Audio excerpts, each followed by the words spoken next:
Hello, hello, and welcome to another edition of our deconditioning series. We are so excited that you are joining us here today, whether that is live or in the replay. We love having you here. So, this modality has been very near and dear to my heart. Whenever somebody looks at me and they're like, "What are you talking about? What is somatic?" I'm like, "Oh, let me tell you about how amazing it is."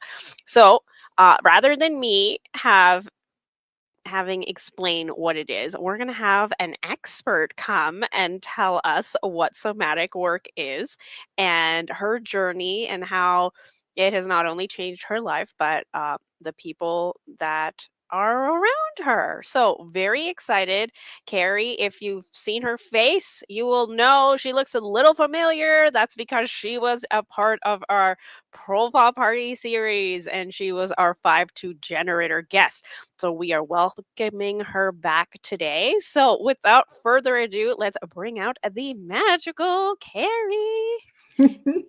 Hello. Hello, we are so excited to have you. How are you feeling today? Amazing. I just love that you described me as magical. I mean, anyone who is a generator in my eyes are already magical. So you can ask Danny about that during the chart reading. I'm like, all Yeah, generators are magical. Like what? But then you do love it. somatic, so you're like extra magical. So and Yeah, your profile is also very, very intriguing. So you yes. kind of know a little bit about that after being a part of the profile party series. Yeah, so fun. And I'm All so right. excited to be back again and just chat about something that I love. So, yeah, excited Amazing. tonight. So maybe what we'll do first, because I got everybody all excited, is let's explain what on earth is somatic work. So a Mhm. concise explanation for complete noobs who are like, what is that? Some word. Yeah. So it's basically a body-based type of a therapy. So a lot of people know about talk therapy, where you go in and you sit and you chat about all the things. And somatic therapy is going to be very much about being in the body and really feeling through what's in the body through our breath and our sound and our movement, and really just becoming familiar with the intelligence of our body and how it communicates to us. And it's such a beautiful process to just really get to know how our body works and how it communicates through somatic therapy. Yeah. That's amazing because human design is all about getting back into your body, right? Yes. It's like intuition lives in your body. So, Hmm. Hmm. we're so much of our, you know, just existence is like in the logical mind of like, I need to figure it out. Yeah. So Yeah. that's so exciting. So the next thing I want to know is what drew you to somatics? What was Hmm. different about somatic versus like all these other modalities that are present? Yeah. Yeah, so I mean, there's quite a journey for me as far as coming to this modality. And basically, I am an empath. I feel a lot, and it was really intense and didn't really know how to navigate that most of my life. And so, one of the coping mechanisms that I created was eating disorders and just really numbing out and just really checking out for my body and not feeling all the things because it was just too much and I didn't know how to navigate that. And so went through that process for about 10 years and really came to a place where I was just done. It wasn't working. It wasn't helping. It was really a pretty painful time of my life, a very dark time.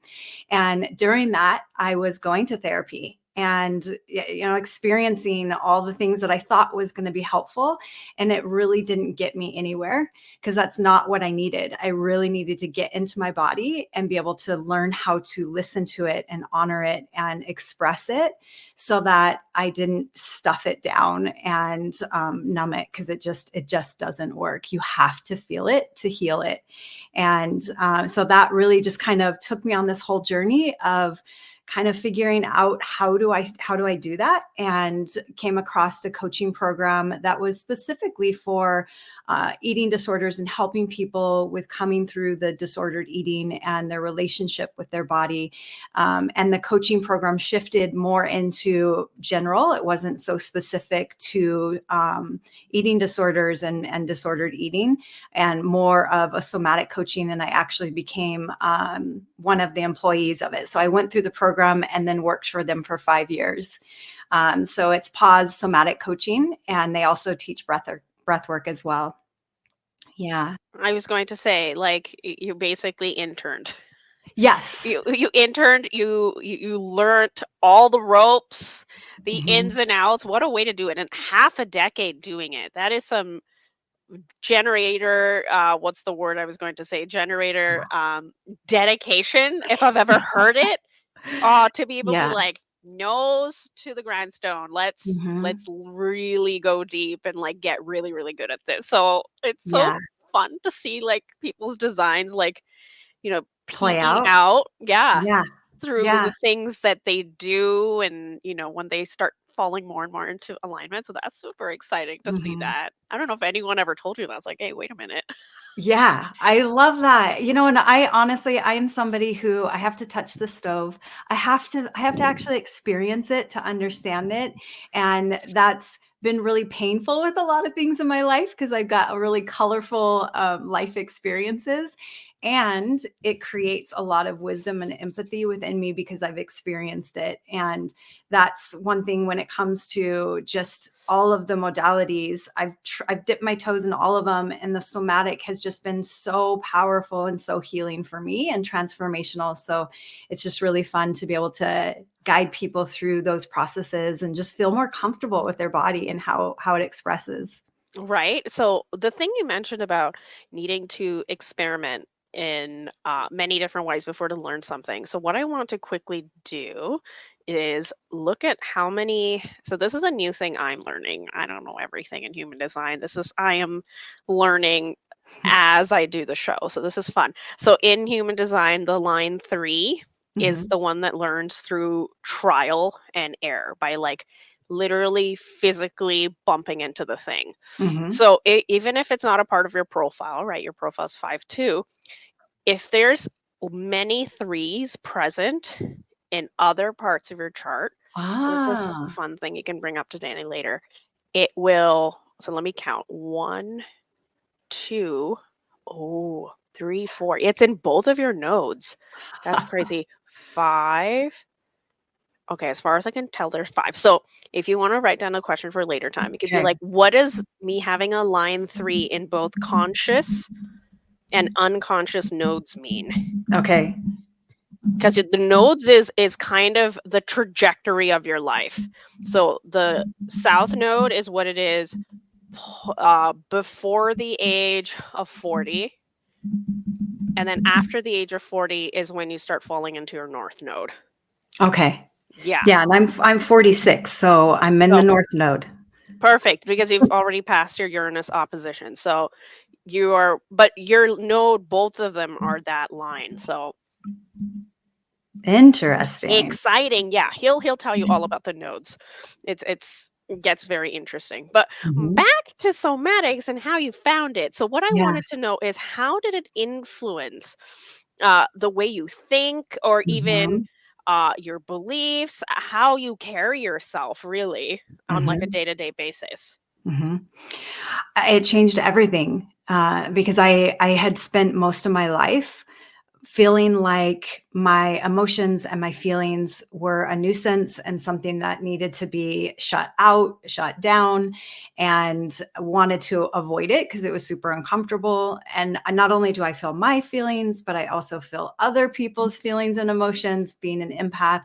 So it's like I've got this whole modge podge of all the stuff that's going on in my body, and I just didn't know how to navigate it. And I thought it was um, like it was something that was a nuisance, and it was something that was I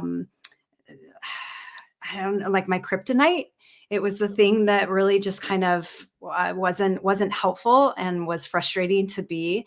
And so once I came to a place of understanding that no, this is actually my superpower to be able to feel my emotions and to be able to be empowered to be able to know how to process through them and do it in a healthy way, not where I'm just spewing it out because it's just build, build, build, build, build, or that I'm avoiding it and now I have physical pain in my body or physical illness in my body that's manifested from this stagnant energy that's in my body. And so it just becomes this shift of empowerment, and so it's changed everything. I have the ability to be able to just tune into my body on a regular basis. At first, it was very, very conscious. I had to constantly tune in of, okay, because eating disorder was my kind of MO. If I wanted to go to food, it was like, hold on, pause for a second. Am I feeling something and I'm just trying to avoid it and just go to the thing that feels like the safest and will kind of give me that instant comfort, but doesn't really. And so I had to really consciously tune into, am I feeling angry right now? Am I feeling sad right now? Where do I feel that in my body? And now it's automatic. I know it. I feel it. I know where I'm holding the energy in my body and I know how to move through that. And so it becomes a very just almost an unconscious practice now of just knowing my body and knowing what it needs to be able to process through the thing. I was going to say, how many times did you have to do it consciously before it became unconscious? Yeah. Good question. I don't know. It was I was gonna it say was another way to look at it is like maybe by time frame. It's like, did you do it for 6 months? Did you do it for a yeah. year? Was it like 5 years before you noticed, wait a minute, now I'm just able to do it on autopilot kind of thing? I would say definitely a good year of being very committed and dedicated to it just because I was so disconnected from my body and disassociated from it. So it was this reintroduction and a new and finding that relationship with my body again because I just didn't feel it. And that's something that's super common with people that work with me is I don't know. I don't know what I feel. I don't know if I feel anything in my body. And we just get really, really good at disconnecting from it and disassociating from it. And so it becomes this process of coming back to it, feeling safe to actually be in the body and feel it. And it usually isn't a instant shift to be able to do that. That's not what I've noticed with people and with myself is that there is a titration and a process of getting to a place where it's just natural to do that. So definitely a good year of deep connection and like commitment to, okay, I'm going to shift my patterns and behaviors of the way that I'm responding to my body and what's happening around me and how I respond to the experiences. And then probably like a couple years after that. So I would say probably a good 3 to 4 years of really being committed to it. And now it's just my life. I was gonna say that's such dedication. I was like, yeah, when you were mentioning that there's a disconnect, right? One of the words that popped into my head is like, you go numb. You do. You're kind of numb. You're like feelings. Like I think it was just like semi recently where I noticed that okay, last time I was watching a sappy movie and I feel tears coming on, but before the tears came, like Yeah. I got this like tight, itchy sensation on the tip of my nose. Wow. And I was like, "Huh, I don't think I ever like consciously paid attention that comes first before the tears come." Wow, that's so cool. Yeah, so you're becoming more sensitive to the process of emotions coming through. Yeah, or like another thing that I've always noticed is if it's I thought this was genetic, but then I find out no, it's just like a thing. If I hear a song that really moves me, I will get like have you ever used those like head scratchy Yes. things? It Yeah. feels like that, but Yeah. like that and like a That's combination of that cool. and like fingers like running down Yeah. my skull. Oh, that's cool. See, and that's what's so cool about it. I love that you shared that is because we're all different. There is no like this is how this works. We're all made so unique and so differently that what the sensation that you get when you become emotional or when a song comes on that you love is going to be completely different than me and everyone else. I love that. And it's kind of fun because then you get to explore yourself and how you respond and how your body communicates. I just saw an amazing human design correlation to what you said, right? Because we're always like, Mm. everyone's body graph is different. So the way you described it, it's like, no, the sensations you feel in your body isn't going to be the same for the next person or the next person. So Right. I was like, wow. So it really is like you learning your body's Yes. signals Yeah. to you, and that might not be the same for anyone else. Wow. Mhm. Now I really do want to know more. I know, right? That would be Just super cool if some of the sensations that you feel in your body are connected to your human design. Yeah. Oh, well, that's another thing we can ask, Danny, or you can Yeah, ask Danny when I it's like, will. What does this mean when I feel this or that?" Yeah, that would be very, very cool.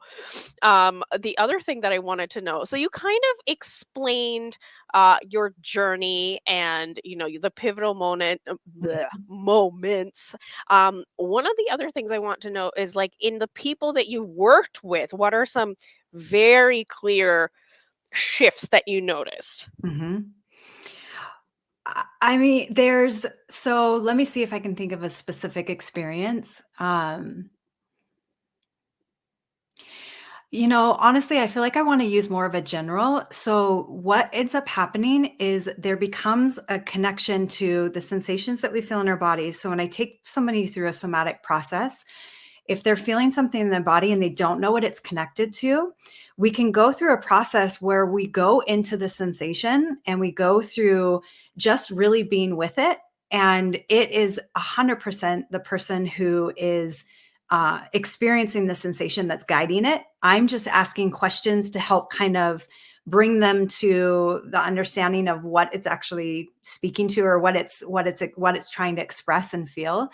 And so when they do that, what ends up coming forward is realizations of inner child wounds and all this programming and blocks and things like that that are in the sensation that you just didn't think like, oh, I'm feeling a tightness in my chest, like it's just a tightness in my chest. But when you allow yourself to go in there, you see, oh my gosh, I have heartbreak from when my mom, this and this at 5 years old. And it's wild what it will unlock. And so what ends up happening is people start to heal these deep wounds from the sensations that are active in their body right now, and then they go forward with pattern disrupts and they shift their perspective of their relationship with their mom, or they shift their perspective of that experience when they were younger. And so there becomes this whole shift within them around the healing that they needed. So those are, I mean, and I could get specific, but it has so much to do with a lot of inner child work,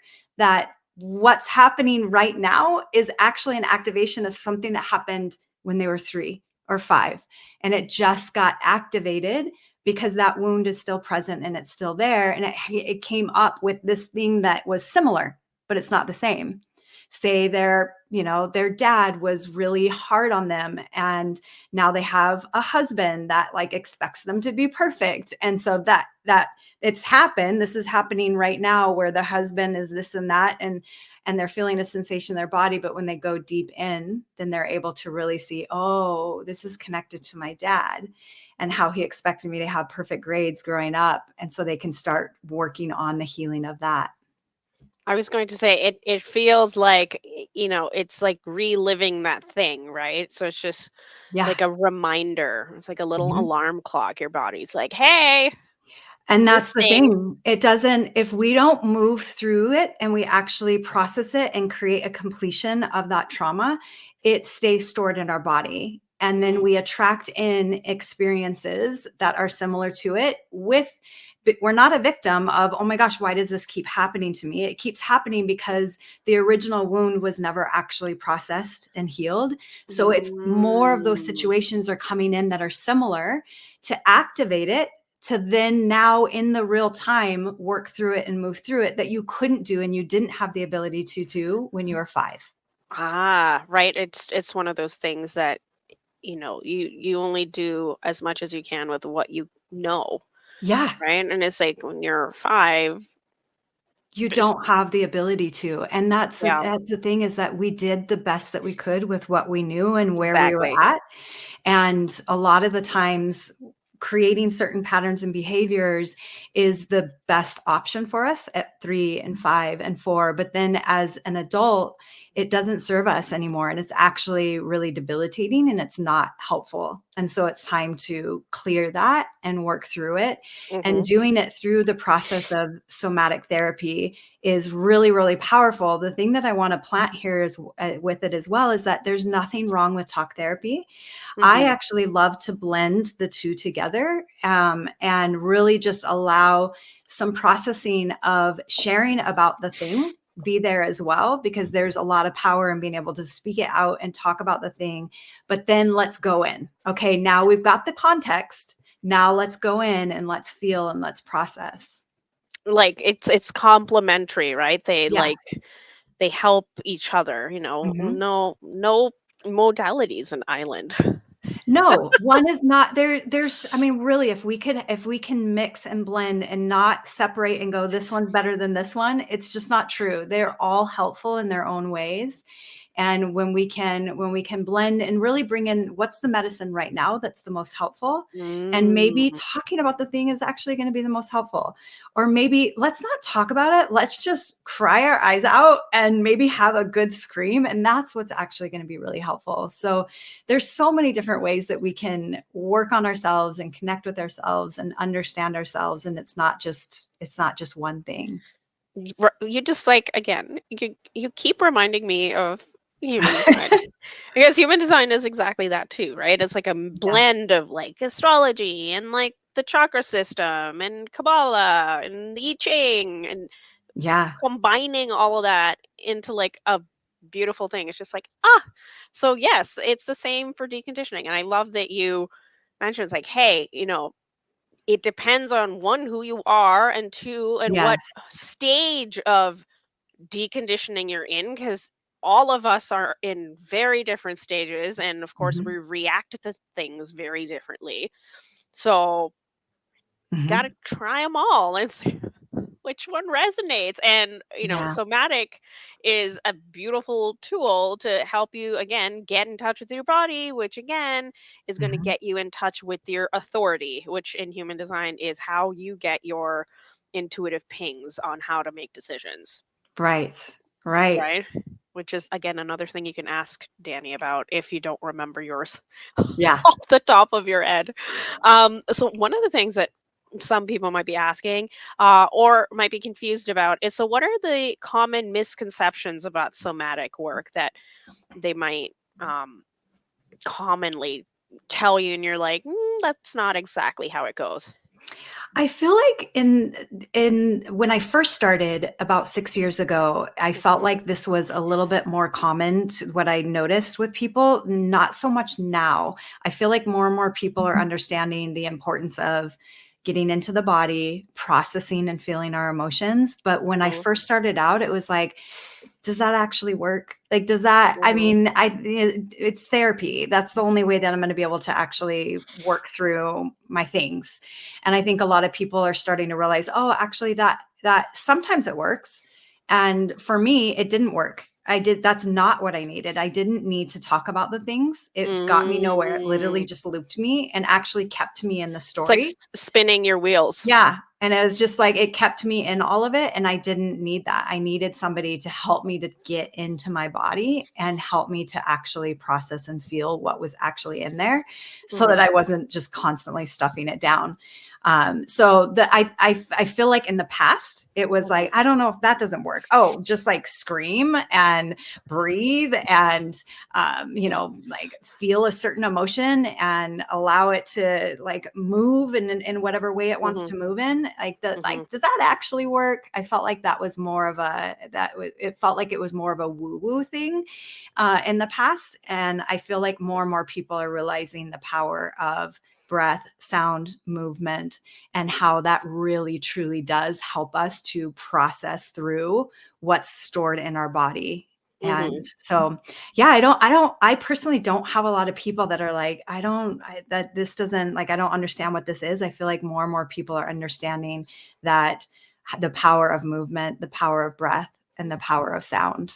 Amazing. So, the next thing I would like to ask you is, so what do you want people to take away from after they do the demo with you? Like, Mhm. if again, it's always easier if sometimes you highlight things for people to know what they should look out for. So then when it happens, they're like, oh, yeah, Carrie mentioned that thing. Yeah. Yeah. I mean, the biggest thing is, I mean, and maybe during the demo, they might not feel emotions that come up, but maybe there might be some emotions that come up. We're not going to be doing it for a super extended period of time.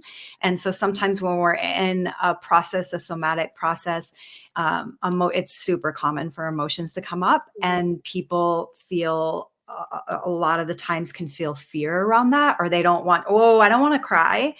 It's pretty wild to witness people that their relationship with their tears and their emotions, and how we have been so programmed to just stuff that down and, don't cry, don't express your rage, or whatever emotions that are there. And so the biggest thing is just, if there's an emotion that comes up, let it move through. It's so powerful, it's so empowering, and it's really important. We've got to have a better relationship with our emotions and allow ourselves to feel that and understand them and see that they're actually happening for us, and they're actually a gift. It is such a gift to be an emotional human, and to be able to process through and feel our rage, feel our sadness, feel our grief, feel our happiness, because it's all the same package. The more that we broaden our emotional landscape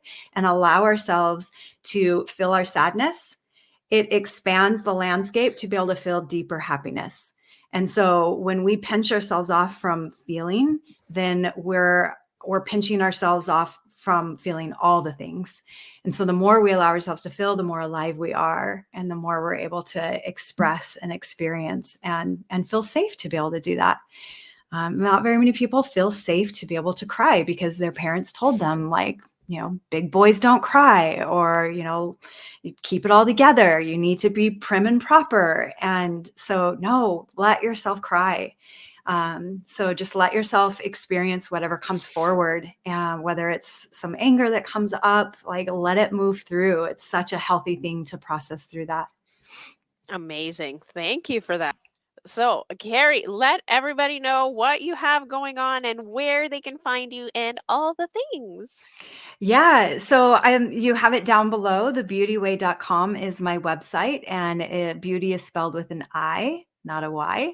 So you can find me there. Like we mentioned on this call, I don't have any social media, so this is literally the where you can find me. I do have an email as well, the Beauty Way Coaching at gmail.com, and they have that down below as well.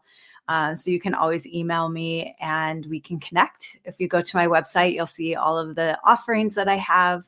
And if that interests you, then I would absolutely love to support you, and just kind of be on your journey and your path with you, and in whatever way is supportive for you. Amazing. Thank you. I cannot wait to dive in with you with the somatic practices, and now you having a little bit. I feel like with human design, you kind of get introduced to it, and then you're like, oh my God, my brain can't hold all of this. And Yeah. it's just one of those things, like very much like somatic work, you kind of just go back to, Yep. You and then dip your toes drip in. feed, Yeah. drip feed slowly, slowly. Hmm. It slowly starts getting more and more Hmm. clear. So I hope you got more clear than Yes. you started out. So yay, that's so Yeah. exciting. Well, I'm sure you've heard of the Gene Keys. Of course. Yeah, so I figured, and so while I've dabbled a little bit into that, so it was interesting as he was sharing it, there is such a similarity with some of the things that he's sharing with what I've learned with the Gene Keys, so that I was was going really to say, cool, just Gene that Keys came connection. out of human design, Yes, exactly. right? So Gene Keys is just a more contemplative way to look at Mhm. your particular gates and lines and such, and putting them in the sequence. But yeah, it's Yeah. all good stuff, just presented in a different platter. Exactly, exactly. It's Yeah, that was absolutely loaded. amazing. Right? Amazing. So, thank you again for Yeah. sharing your time and your energy with us. We're super grateful. And with that, friends, we are going on a break and we have some brand new guests for you in the new year. So, if you're like, oh, I need some more Awaken Your Human Design, go check out our YouTube channel. We have been putting out some wonderfully shortened, edited versions of our previous streams. So they're all nice and bite sized and like really easy to dig into. So go tell your friends. Thank you for liking and subscribing. And we will see you in the new year. Bye.